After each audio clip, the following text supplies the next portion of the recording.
Manood tayo kung paano sila gumawa ng tsaa. Okay? So ito, una, gatas, 2 takal, 3, hindi ko na alam, 4, 5, 5 na ba? 6. Tapos, hindi ko alam kung anong itim na yan. Okay? Gatas ulit. Tapos yung maitim ulit na yon. Halo-halo-haloin lang. Halo. Dumidikit ata kasi medyo dinidiin. At yun, may tinabi si tatang. O yun. Tinanggal yung sa taas.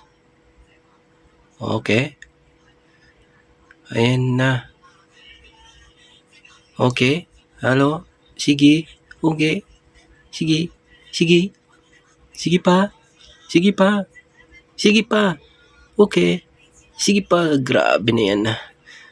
Nag-apaw-apaw na. Sinandok. Hindi pala.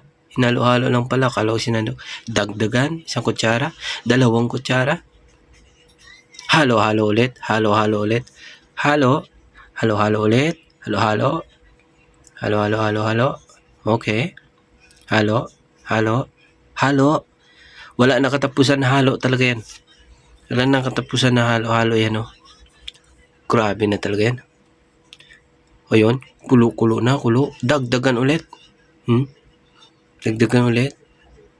Halo ulit. Nahilo na. Tapos, nilagay sa isang kwan. Sinala.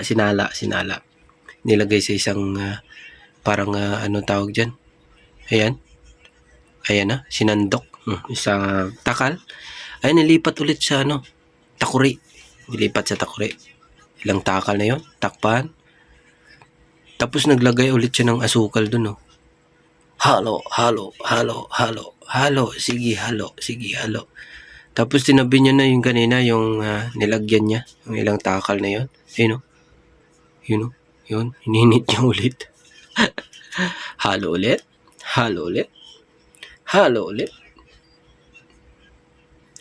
Tapos, ayun, sinalin niya na. Tapos na ata. Sinalin na. Ayun. Tapos, piga. Ayun. Piga ulit. Ganyan pala yung sa kanila, no? Pag magawa na siya. Kaya hindi ko naman to, tong siya, to? Tapos, ayun na ulit. Sinalin na sa isang sinandok ulit ng maliit.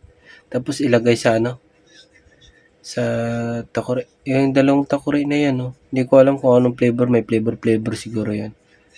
Ayun.